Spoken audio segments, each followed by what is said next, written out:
irrigation linked out 2,000 gallons. Ready, Susan? One moment.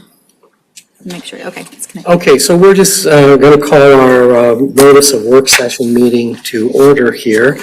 We only have one item on our agenda, and that's a presentation from Matt Stuffel from PFM on water and sanitary sewer rates. So we'll turn it over to you, Matt. All right. Matt Stuffel. I am with PFM. We are the municipal advisor for the city. So one of the things we do as part of our scope of services is we model the finances for the water and wastewater utilities and recommend rate increases as necessary. So right now we're looking at really the rate increases the city needs to put into place for the fiscal 26-27 budget. And I try to balance a lot of information with meaningful information to really help you guys make a decision on why we're recommending what we're recommending. The city's utilities are in relatively good financial conditions. And so two of the things that we look at are debt service coverage, so your coverage ratio, and then your liquidity. And so, as you stand today and that, you've got good coverage, you've got good liquidity. Certainly there are a lot of capital needs on the water and wastewater side. On the water side, you've recently done quite a bit of capital projects locally. The water tower, is one that comes to mind. Your buy-in for Central Iowa Water Works is another one. So in terms of like debts locally, you are on kind of the backside of the debts for the water utility. Central Iowa Water Works, you are a member of. They have $1 billion CIP. There's a lot of rate pressure coming with the expansion of those capital investments there. On the sewer side, you're part of the WRA, and I'll get into kind of the details of how the different entities work. But in terms of the capital, you haven't made a bunch of local capital investments on your wastewater side, but you've got quite a bit of big trunk sewer projects in your CIP. So you will have quite a bit of local pressure coming up. The WRA also has a capital improvement program that's in excess of $1 billion, which you are part of. And so I'm going to get into these.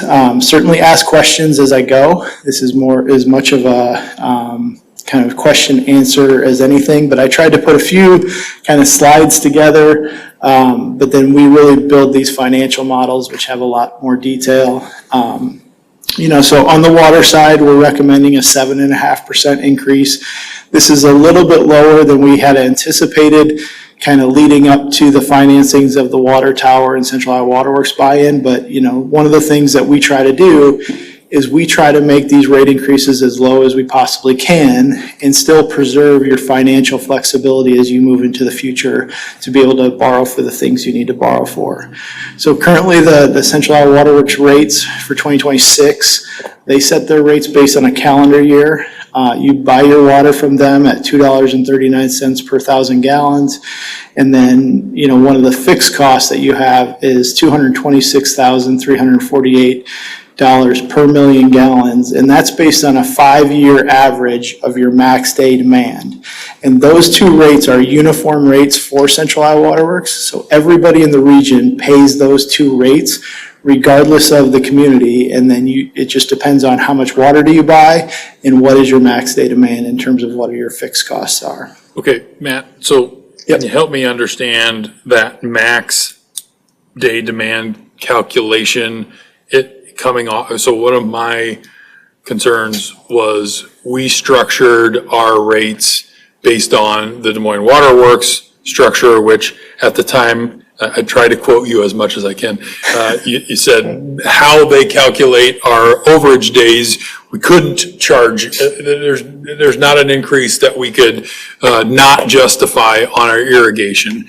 That seems to have been less true on those over your max days, but it still manifests here with this, correct? Yeah, so when you were buying water from Des Moines Water Works under your previous agreement with your purchase capacity contract, you had purchased X amount of capacity. I can't remember off the top of my head what that was. But if Didn't matter until we went over it. But if you exceeded that purchase capacity, then you had to buy water at a much higher rate. Not just for that day that you went over, but for the whole next year, right? And so the penalty for going over that, was significant for going over. Under the Central Iowa Waterworks, that, penalty structure isn't necessarily there. I mean, you still do have an allocated capacity, which you're not close to exceeding at the moment. But for now, your peak day will be 1/5 of the max day average. So if I just go to the 2 slides down, if you go to, slide 6, this is your max day and your average day from 2019 through 2025. And so you can see that in 2019, you were at 1.3 MGDs. We put that pricing structure into place, and you almost immediately saw your max day start to come down. And then it started to kind of creep back up as people kind of normalized that. And then last year, 2024 was a little bit of a wetter year. And then last year there was the irrigation ban, in July and August. Okay, so it wasn't the calculation for what is MGD again? Million gallons per day. Okay, so the math it isn't a max. Maybe I misheard you then.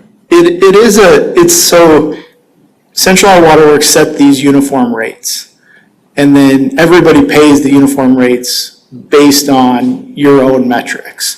And so your 5-year average max day demand gets multiplied by this 226,000, and then you pay that. So, Okay. if the lower you keep your max day demand, it blends over a 5-year period, so it's not just the 1 year's max day demand. Okay. And so it's a little bit more muted than it was under Central Iowa Waterworks. But really where the increase, if you can't control your peak, you're gonna have to continue to buy capacity. That capacity is gonna get continuously more expensive. And so there's gonna be a lot more long-term rate pressure, and so, and I've got some things in this slide deck about, like what is the right pricing for irrigation. I think you're appropriately priced right now, and I think you're gonna see more of the metro kind of move your direction. Could you come down a little bit? Yes, but then you're gonna have to go up a little bit higher, on your domestic rate. And so the hard thing about, irrigation water is, like, you can't count on it, right? If you have a wet year, you might not sell that water. Yeah. And so it's really hard for me to kind of like pin down exactly what we need to charge for irrigation, because even if you charge 100 times it, if you can't sell it, you're not gonna end up with any dollars to use it to offset the costs. And it's almost like if you're gonna, whatever your peak day is, you almost wanna sell that at that level all summer, right? You don't wanna have 3 or 4 days where you're up here and then the rest of the summer you're kind of down here. So it's a really difficult thing to kind of pin down. Previously you used to produce part of your water and used to buy part of your water. Now you essentially get reimbursed for everything you're producing, and then you buy essentially all the water back. And so you get 2%, as part of the agreement, for just managing some of the assets of the utility. You have 3 bond issues that you're paying out of water currently. So the 24Bs is a portion of the water tower. So you used some LMI money to pay for some of the water tower, and then you broke the water tower into 2 loans, one paid by TIF, one paid for by water revenues. And we did that really intentionally to try to keep your water revenues or water rates as low as we could. The 1.7 million that you borrowed was for the Central Iowa Water Works buy-in. That number certainly would have been higher if you hadn't had assets that you brought to the table. So that was a relatively low buy-in cost for what you got.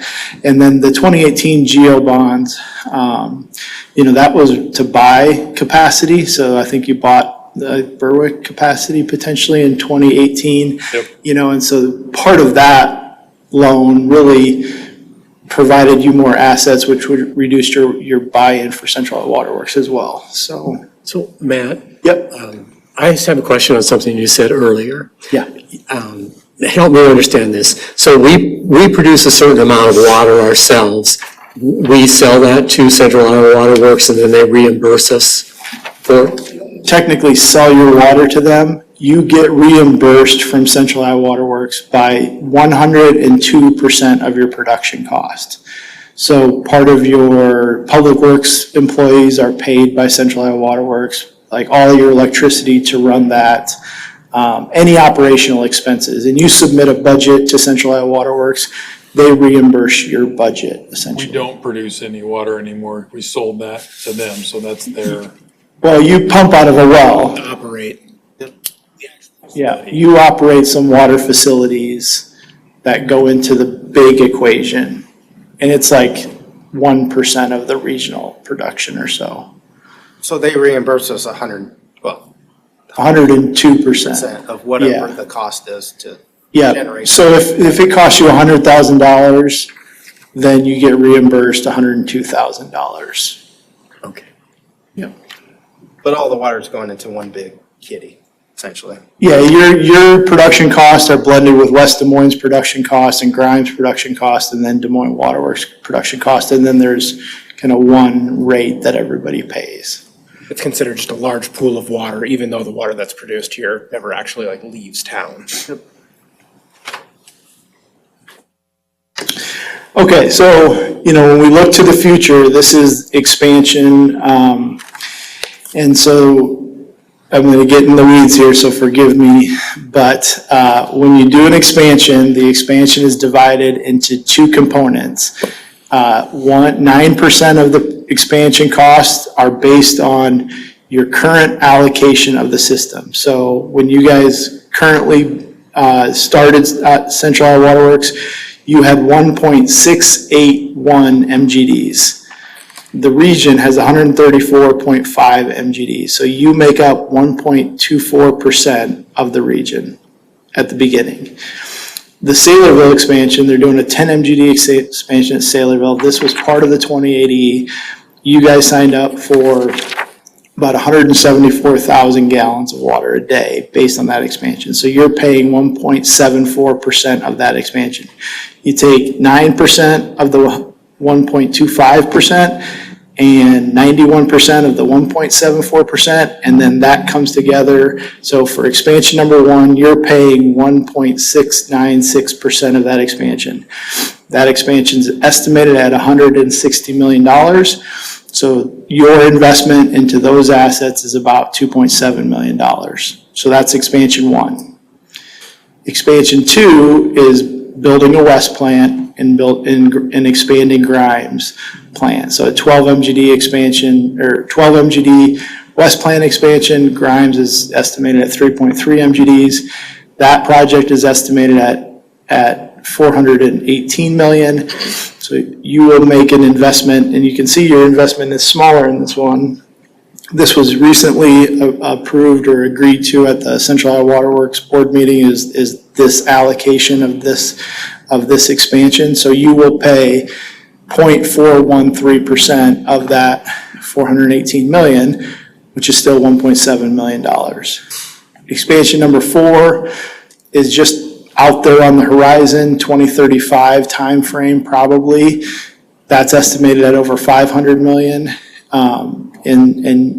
Just based on your growth that you submitted to kind of the regional consultants, you haven't agreed to this, you haven't committed to this yet, but currently what we have in your model is that you would take 0.6 MGDs of a 25 MGD expansion.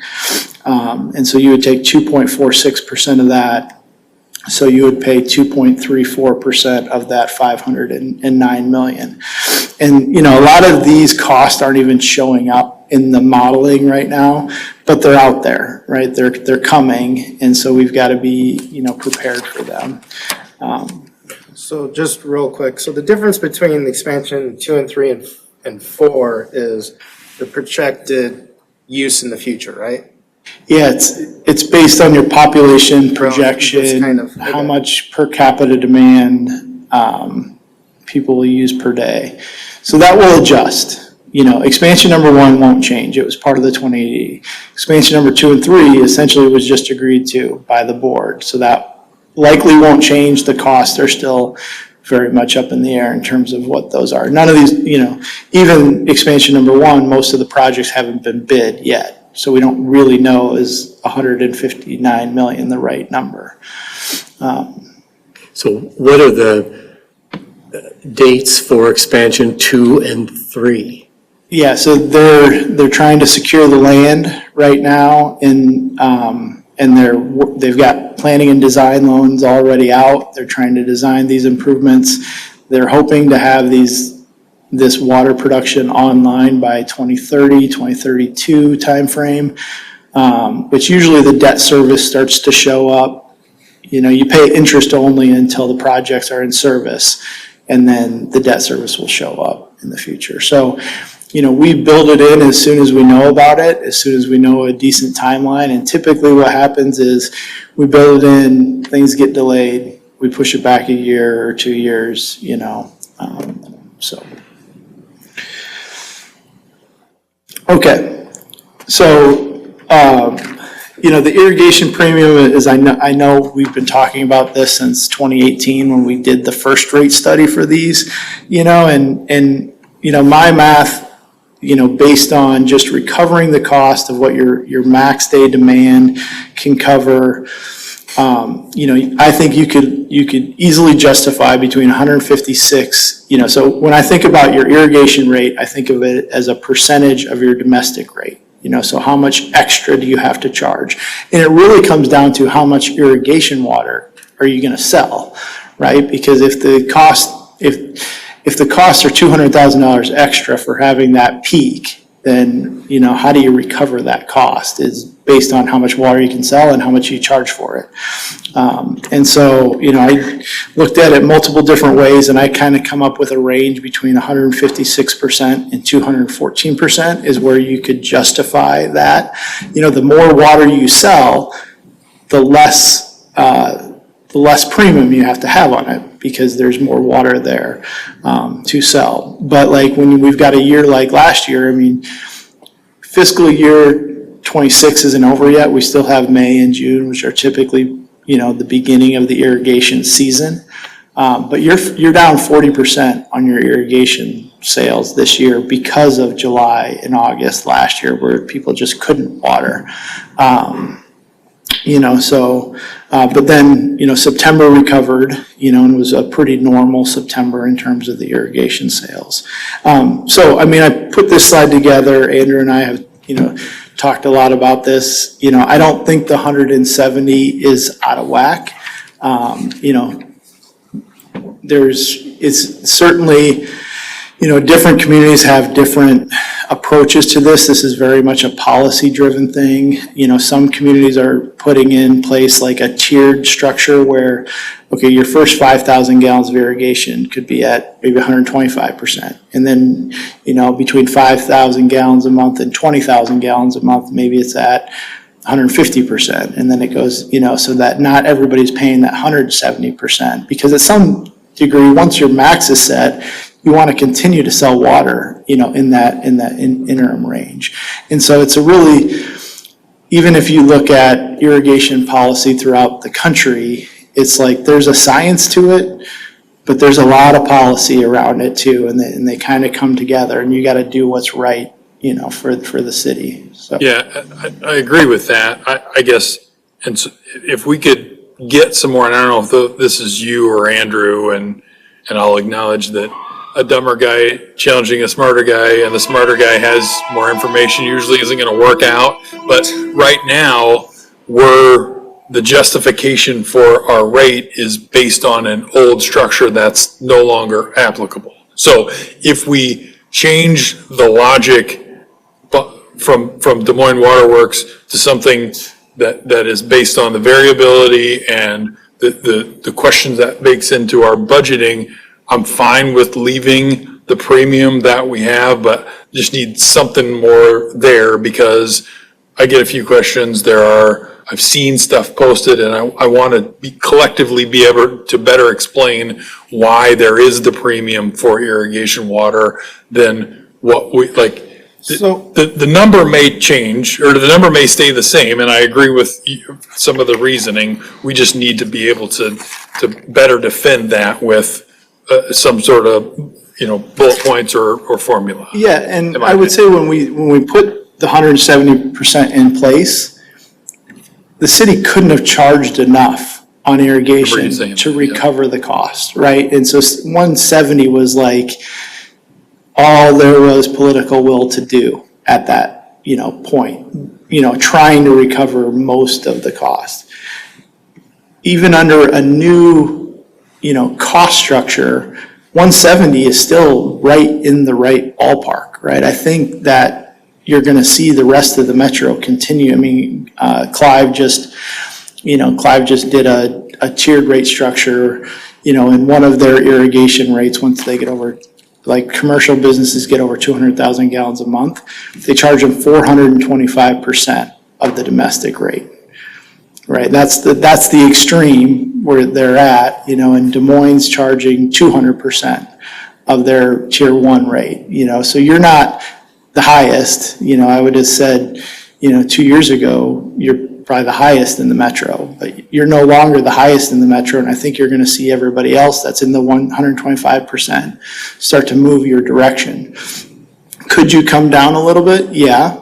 But then you just need to generate that revenue from the other Somewhere else, domestic. yeah. But, and maybe it is Sorry, this. but that option is just the general domestic rate, right? Yeah, you're gonna Yeah, right. force the people without irrigation to pay more for the people that have irrigation. And so I'm recommending the 7.5% increase on all your water rates, right, which keeps the 170. If you wanted to go to 160%, like irrigation premium, you would have to do a 9% increase on the domestic rates.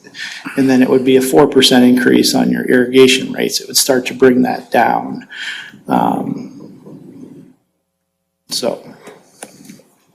That's interesting that Clive chose that model because those businesses are what put so much stress on the system Yep, when they're excessively using water. yep. Yeah, and there's a tiered structure to it. I mean, that rate doesn't go into effect until you get to 200,000 gallons, Okay. which is an enormous amount of water. But you really have to, to do a true rate study, you gotta take every single bill for the whole city and figure out who's using it, how they're using it, when they're using it. And I do think that, the Central Iowa Waterworks is doing a pilot study with Aqualytics, which is trying to just install smart meters on really bigger irrigators to try to coordinate, even if you can, I think everybody knows, don't water on Monday, odd even, every other day throughout the week. Not everybody. Well, yeah, not everybody, but anybody who's been paying any attention to irrigation. But there's times where it's like, if you can just delay your water usage a day or 2 days, regardless of which side of the street you're on, you can help with that peak, and so, and there's a lot of smart irrigation meters out there. People have to kind of opt into them, be willing to buy into that, but I feel like irrigation is going to drive $1 billion worth of costs. If we can invest hundreds of dollars or thousands of dollars in smart metering technology and coordinate that, hopefully we can keep those, hundreds of millions of dollars of cost. If not prevent them, at least delay them so that we don't need to expand water, so. Okay, so, for those of you who have seen this sheet or these sheets in the past, this is essentially the water models that we build. We look at 3 years of historical, we look at the current budget, the proposed budget and then 5 years of projections. We've got your rates kind of up top there, and then we've got the average monthly bill. And if you look at your average monthly bill, it's relatively competitive. It's, what I would consider kind of right in the middle. I usually think when I see a utility bill, if it's under $40 a month for water, it's on the low end side.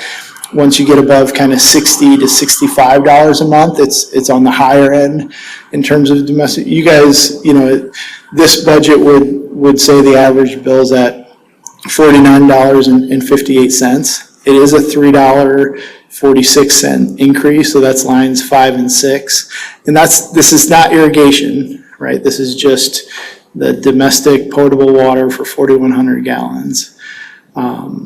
You have been growing, so we've got 75 meters per year kind of built into the performas, and you've kind of been hitting that pretty regularly. And then we do have 1% sales growth built in through March. Your domestic water sales are up about 4.5%, and so we don't typically try to adjust the year-to-date numbers until we get the full year of data built in.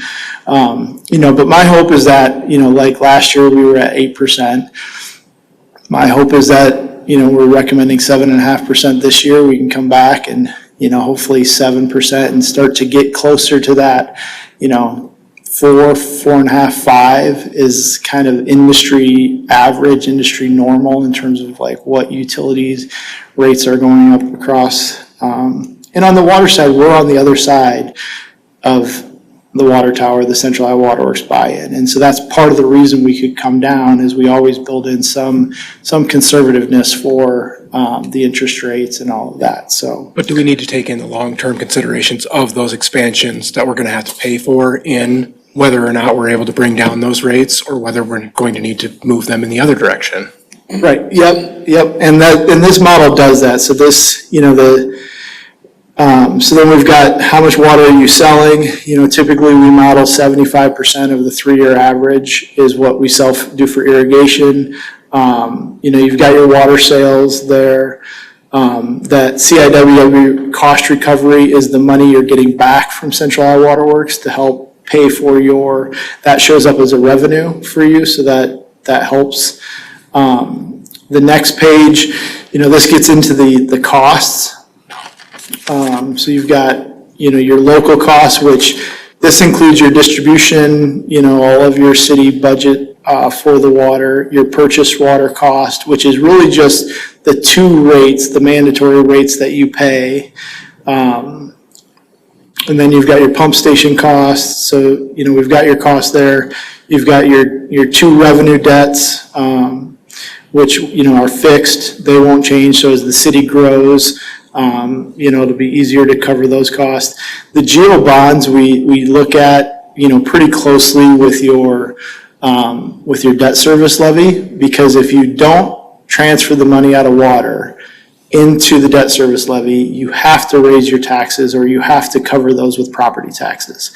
But if you've got capacity within your property tax levy without having to change that, you can provide some relief to the water fund here. And so you can see in the budget for 2027, we're only transferring $132,000 out of water, and that debt payment's closer to $202,000. So we're making a slight tweak to help provide some relief to the water rates. How long is that GEO bond? It goes to 38. 20-year, okay. Yep. So your revenue available for debt in line 39, that has to be 1.10.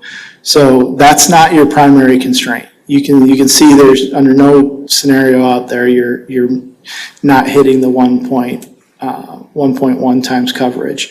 The line 40 is covering the GEO bond and the revenue debts. And you can see when you're below 1, like you do in 2028.9, that means you got to take money from the bank to pay your operating costs and your debt, right? So there's not enough money coming in annual revenues to even make the debt payment.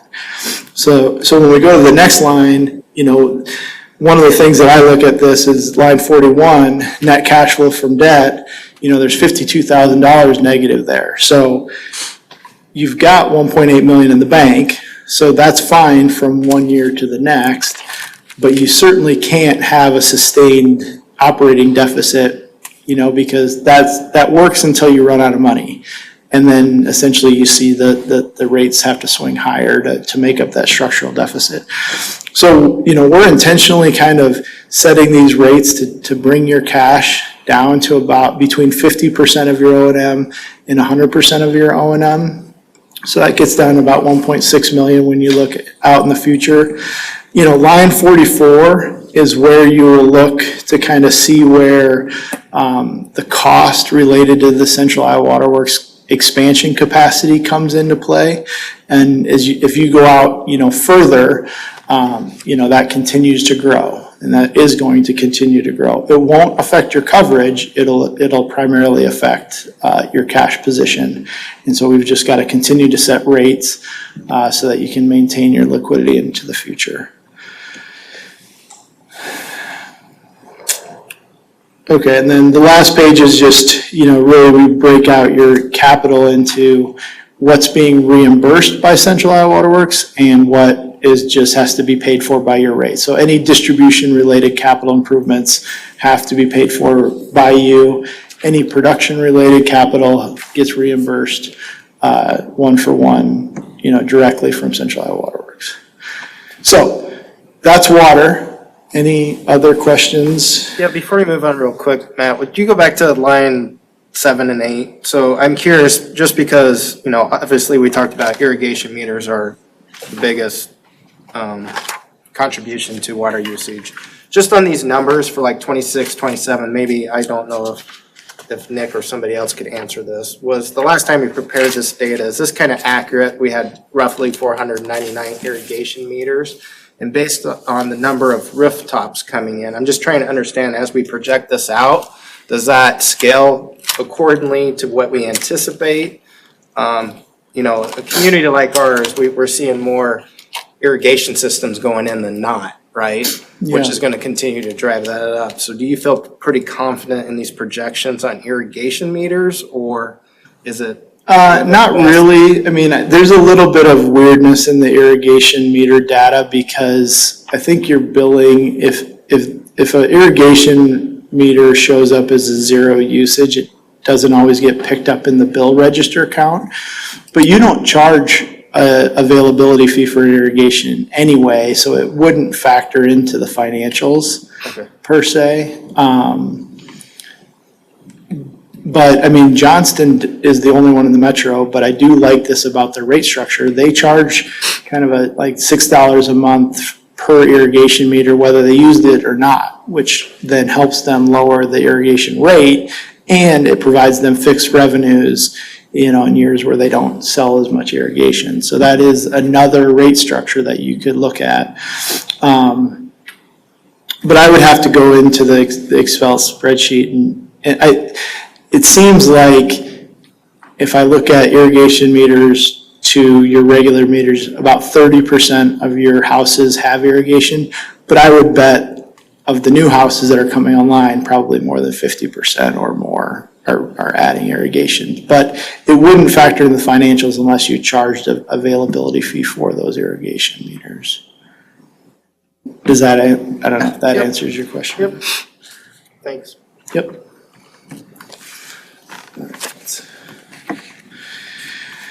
Okay, water, all the questions for water, we're good? Okay, sewer. Okay, so now we're switching to the WRA. You are one of 17 community members at the WRA. Currently, we're recommending a 5.5% rate increase. Your sewer rates are some of the highest in the metro, part of that was, I don't think anybody really realized how much the city had to pay to connect to the WRA. I mean, it was a $17 million investment to do the Rock Creek sewer. That falls off in 2040, and honestly believe your rates will be some of the highest in the metro until that Rock Creek sewer, pays off. And so it is what it is, but the annual payment to that is almost $560,000 that you pay to Polk County as for your portion of that debt. That's more than what you'll pay to the WRA for all of the debt, all of the operation, all of the capital in 2027. So currently, and this is probably the last year, the Rock Creek will be more expensive than the WRA. The WRA cost did go up 3.8%. In your budget, once the budget there is set, it's fixed. It won't change. You will pay exactly that dollar amount, the $549. And if you overpay, then they will credit it to you in fiscal 29, which is essentially how that works. Of that, about $100,000 of that is to operate the WRF. So the WRF stands for the Wastewater Reclamation Facility. So that's the physical plant that treats the waste. The WRA is the authority, which includes both the plant and all of the collection system. Debt service is the primary focus there. WRA pretty much borrows for everything they do. We've started to try to turn that ship where we collect more cash through the capital insurance and reserves to try to prevent the debt payment from going. It's currently about 39 million, and it's projected to go to $88 million with a $30 million operating budget and an $88 million debt payment, which starts to feel a little bit upside down to me. I thought I heard something. Okay, the city's capital plan. These trunk sewers are going to be a big point of emphasis as we go. And one of the things that I was talking to Andrew about is, as we get into the second part of this decade and into the 2030s, do we do a 20-year loan? Do we do a 30-year loan? Can we wrap some of this new debt around that Rock Creek sewer to try to prevent us from having to grow, and then you drop off this 560. So can we take, a little bit more of a graduated approach to spread out some of those costs? Because a lot of the times when you build a trunk sewer, you're trying to transfer some of that burden to those future people who will benefit from that trunk sewer. And it takes years and sometimes decades for those trunk sewers to totally fill out. But you can see here there's, over $10 million of trunk sewers, and we're trying to push some of that to TIF where we can. But we'll see what this legislature does with, our ability to leverage TIF if that changes here. So that's a good point, and I know we're not talking about approving a trunk sewer, but I do want to emphasize that point. The closer we can get, and I don't want to change your words, these are my words, but the closer we can get to 2040 and minimize debt, we have a lot more flexibility just on the sewer side after we get past the Rock Creek payment window. Yes, yeah. And when we run the financing scenarios, I'm very tuned into that Okay. whole, yeah. So I know we're recommending a 5.5% increase. Is there any way to isolate what that portion of these trunk sewers would be? I can try to get there. Okay. Yep. Okay. All right, so WRA inputs, flow is a very important understanding for just all things WRA, because essentially every year, all the debts, all the operation, all the capital gets reallocated based on your 3-year average flow. For 2027, you guys reduced your flow. Your physical flow didn't reduce, but your percentage of the WRA went down by 3.6%. And so you make up 0.67% of the WRA. This has ranged from as high as 13% increases to 13% decreases over the years. And so, one thing we always do is we try to build in a little bit of conservativeness. So for 27, we know the flow. It's set, we know what it is. 28, we're building in a 9% increase, and then we're building in 5% increases out in the future, which starts to compound all of the WRA cost. But if we don't do that, it sets us up for failure if we do have a 10% increase.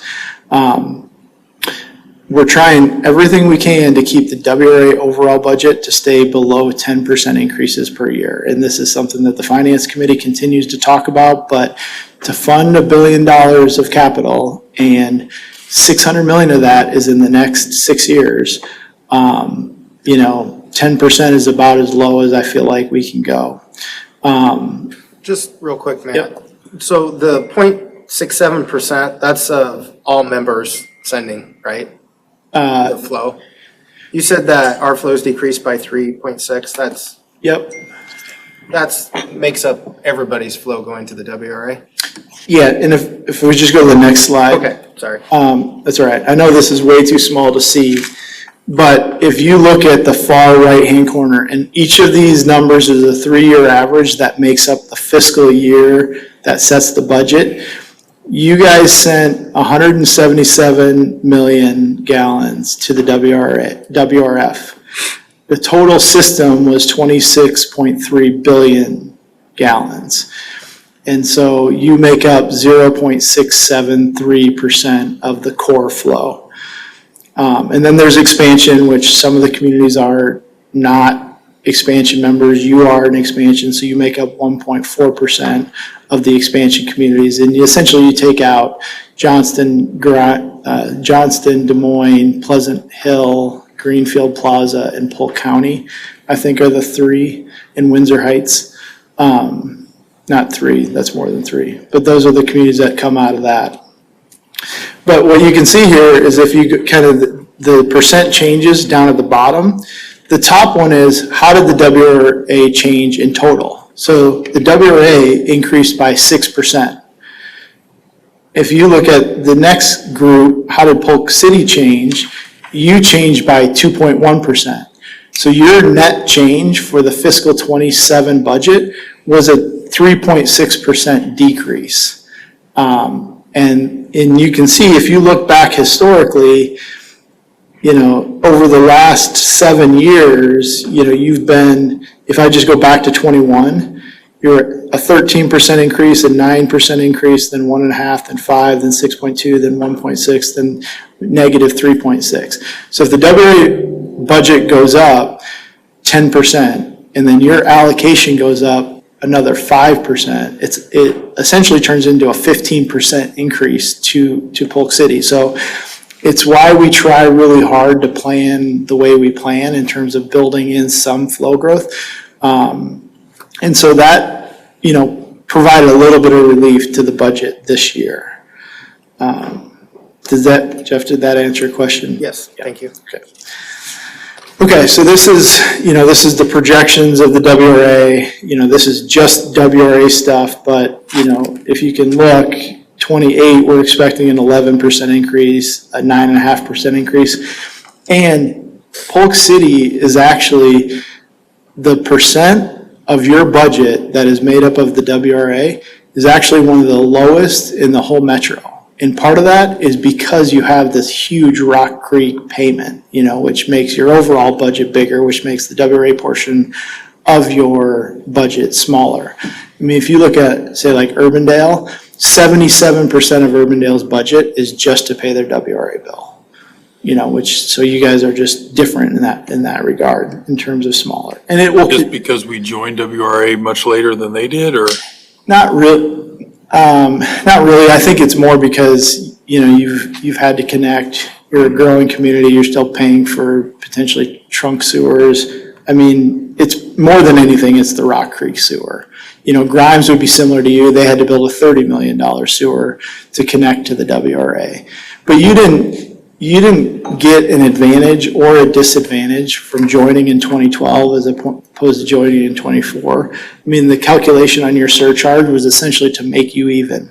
It wasn't to make you pay an extra or pay in less. It was just you would have paid in the same amount if you would have joined in 2004 as opposed to joining in.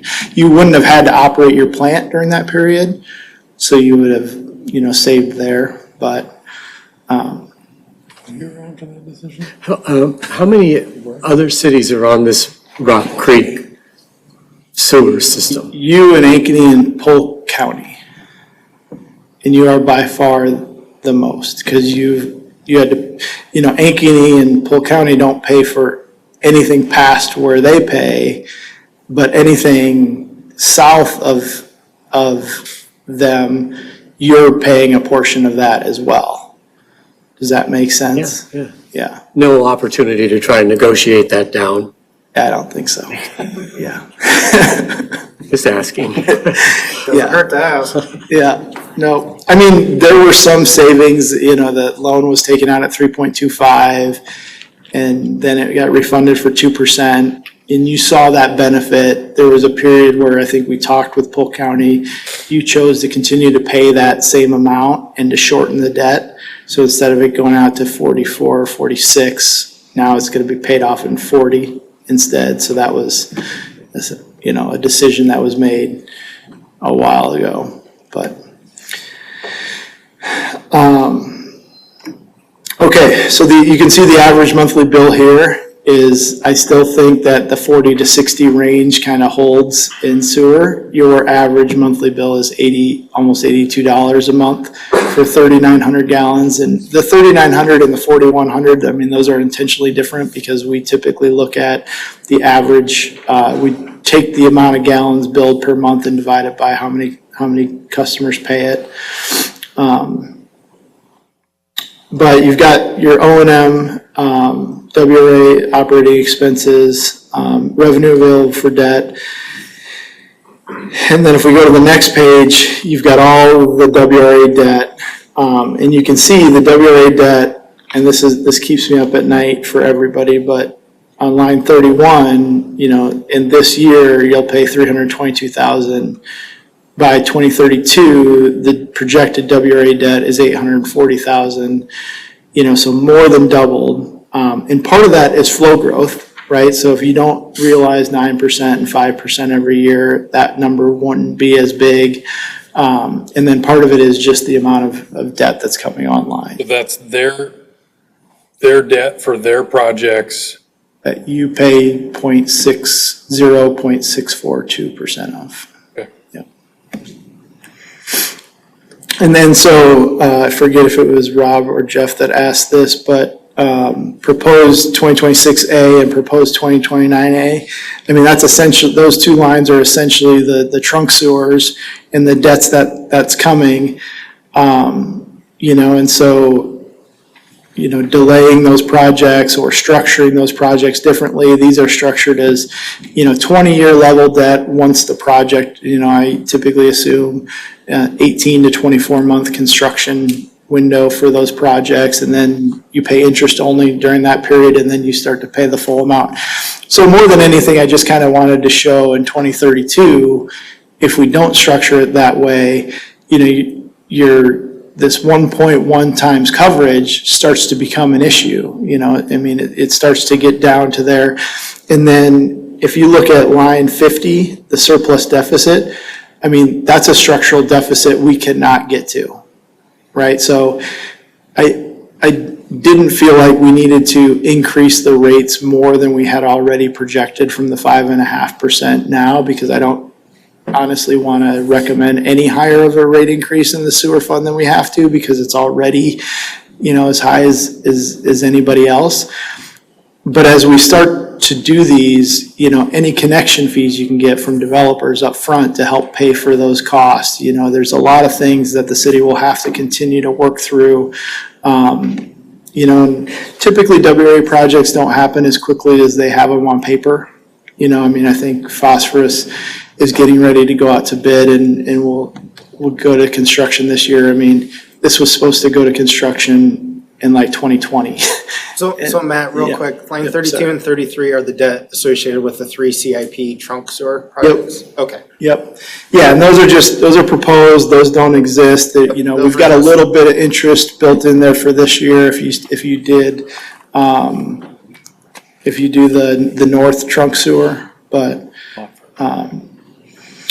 and like I said, your cash position is strong in this fund, right? So you've got some, and your coverage is strong, and your coverage has to be strong until you pay off the Rock Creek portion because you've got to have enough revenue after you pay your debt to make that. So as long as that Rock Creek is out there, you're going to have a huge debt service coverage number, you know, and so that gives you some flexibility from one year to the next.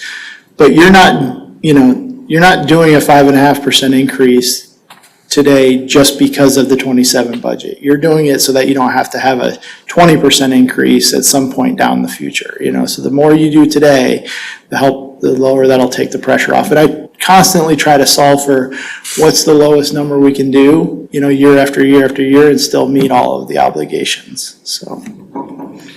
So Matt, not to hurry you or anything, but how many more slides do you have? Okay, so I just have one. Okay. All right. To hurry you. We're recommending a 7.5% increase in water and a 5.5% increase in sewer, you know, and, you know, kind of outlined here, just, you know, city's in good shape with the utilities financially, but the amount of capital investments that the city will have to make, both locally and from a regional perspective, you know, simply can't be understated. Like, it's literally your participation in $2 billion worth of infrastructure. And it's what's required for the metro to continue to grow at the rate it's been growing. And for, you know, you guys don't ever have to think about a capacity issue for sewer. Like, do we have the capacity to serve developments, right? And that luxury comes by being part of the WRA and having the Rock Creek sewer in place, you know, and so there's trade-offs there, but, and on the water side, you've got plenty of capacity to grow into as well, so. We just have to figure out how to pay for it. That's right, 1 year at a time. So, that's I have all. one final thought. So I think you said many important things, but the thing that stuck with me was what you just said a minute ago, and that is that we are making the investments now and having to raise the fees now to not have a 30% increase or 20, like an astronomical increase in the future. Yep. Right? So Yeah. that's why. I still think we're gonna have some, based on what we're projecting, some pretty big increases, right? But we're But not- mitigating yeah. that risk more so by, Yeah, and we try to build in everything we know about so that you can see it years ahead of when you need to see it, right? But could you do a 2% increase today in your sewer? You could, but it would probably likely start to compound. You know, you're falling behind, and then, you know, it's harder to do those 15, 20% increases than it is to do the 5.5% increases from 1 year to the next. And every year that I come back, I try to make the number smaller, right? But the data has to support it, you know, and the financials have to support it, and so. Thank you, Matt. As always, this is really good stuff. could do without you.